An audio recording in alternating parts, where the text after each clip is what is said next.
living in London was a fabulous experience for them. We got to travel and go to places that would be really much more difficult from here. And live there and really become part of the culture, which even cities in America, they're all unique. There's no two cities that are just alike, and so it's a fascinating experience to understand that culture and become ingrained in that culture, which is really a great experience.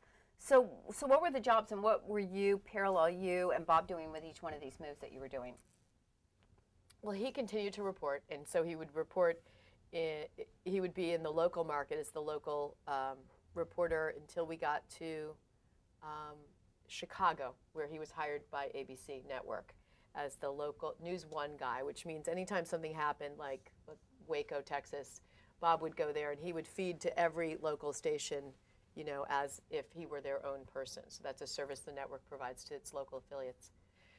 We were in Chicago 6 months before he got promoted to come here to Washington. So I lived out the rest of the year and finished a renovation on a house, which was really stressful. But I just always was writing, I always wrote articles. I figured the book would come when the kids were older, and did PR stuff, and he just kept reporting on whatever it was. Got to Washington and he covered the Justice Department here, and then became weekend White House guy and, you know, chief cook and bottle washer on the weekend. And I think we were here 3 years living in Bethesda, and the opportunity came up to go overseas. And that was what he had always wanted to do and had been working to do ever since he'd been in China. So were you then kind of affiliated with any of the stations? Because I think it's interesting what you're doing, because you ended up going to work with ABC yourself, right? Right. Yes, just in the last few years. I mean, I had done little things on TV. I worked for Disney, and I was their Family Fun spokesperson. You can still see my awful craft and cooking videos if you go on familyfun.com. But I mean, I guess it was helpful that I was in PR and knew people on TV, but I never probably utilized that the way that I could have. But we did sort of do complementary things. It was sort of ironic that he ended up going into reporting, because I had always been in PR. Right, right. So let's take a step back. So you had your first child, which was a son, who's how old now? He is a freshman in college. Oh my gosh. Yeah. Oh my gosh. And he has a broken hand? With a broken hand. Yeah. So as those of you working moms who can picture me driving down last night on 95, dealing with the doc, talking to the doc, trying to get the x-ray, talking to the other doc, getting the second opinion, thinking, wouldn't it be nice to be the husband right now? See, I'm on the train headed home with a newspaper. Yeah, exactly. I feel your pain. And then you've got 2 more children.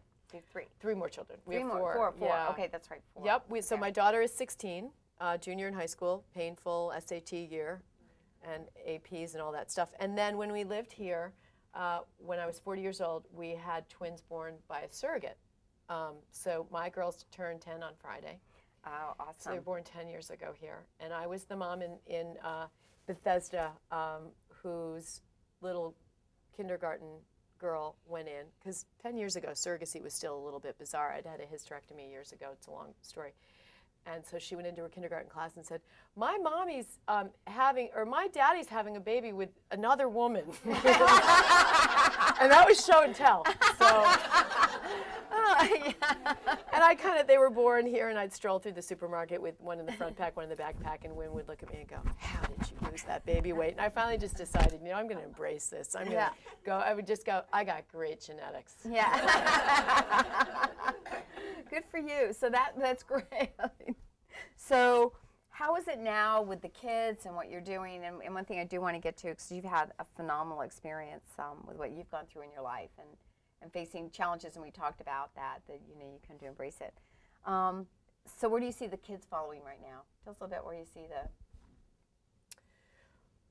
Well, I don't know how many of you have 18-year-old boys, but this is what I get. So if there's a role for a voiceover for a dinosaur on cartoons or something, I'm sure he's going to make something of his life, and I think he's a lovely person when we're not around, but we don't always see his best side. Isn't that amazing when you have a son and people go, your son is so polite, charming. So nice. Then you obviously did not meet my son. I mean, and they go, no, and they say their name, and you go, I know. Really? It's a mother's torture. I know, it really is. Yeah. It really is. And then you go accuse your child, are you another bean? How do you do this? Because you think maybe they're not listening to any of their lessons, or... They all are, of though. those They're things. absorbing it. And I'm being a little bit hard on my son. I think he will be a wonderful human being. He's funny. He's empathetic. I just don't know what he'll be. Yeah, it's kind of Yeah. interesting. It's some kids you know and some you don't. Right.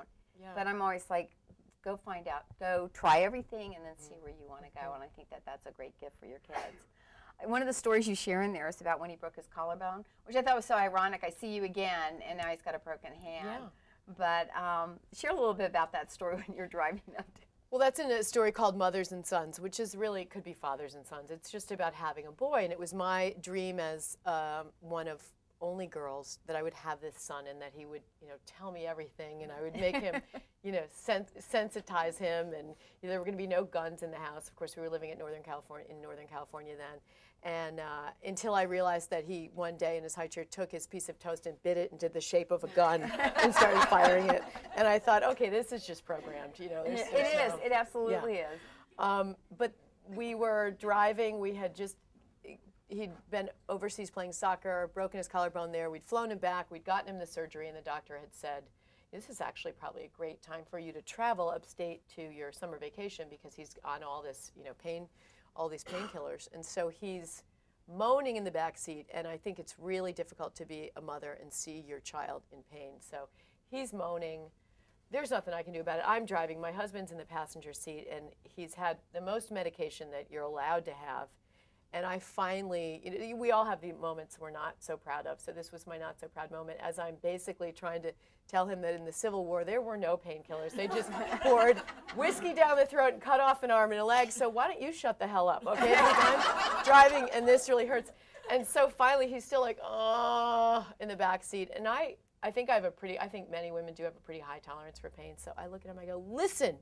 Your father had his head blown off in a war, and I went through 24 hours of labor with you with no epidural. And so if you want to think about pain, that is like you pushing a soccer ball out of your butt. That shut him down. It shut the girls down. I think it prevented the girls from any kind of sex for the next 18 years, which is okay for me. And you could see my husband just look at me like, really? Was that really necessary? Because I think you've traumatized us all with that image. So it was one of those not so proud moments. Yeah. But we kind of get to that point, and I you think get to that point. Yeah. But you're allowed to have a few of those. I think a few. Yeah. I think yeah.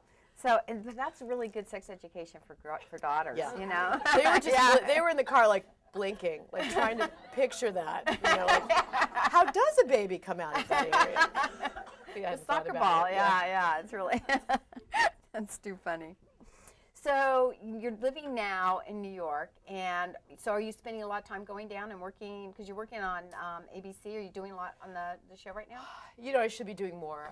I'm really horrible about pitching them. I'm just a contributor. So I do stories on family and life for Good Morning America. So send any ideas you have my way. But it's more, today they asked me if I would go to New Jersey, for example, and cover a story about younger kids and watching R-rated movies, which I do think is an issue, and I think it's a problem, and it's really easy to do today.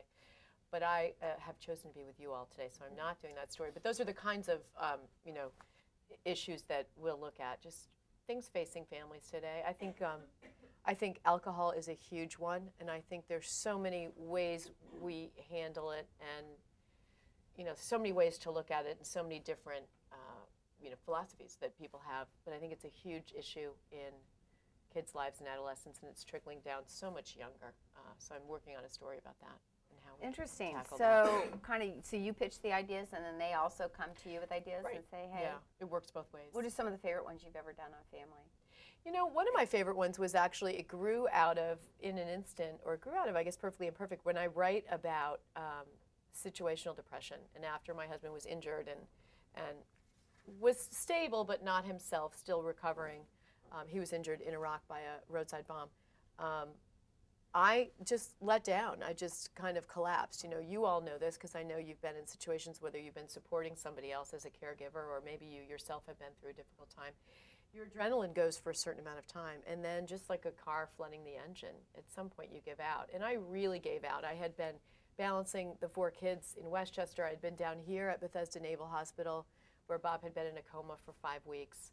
And I had been wondering, what is our life going to look like now? What is his recovery going to look like? Because with a brain injury, nobody can ever tell you. There's no answer. It's as individual as the person itself.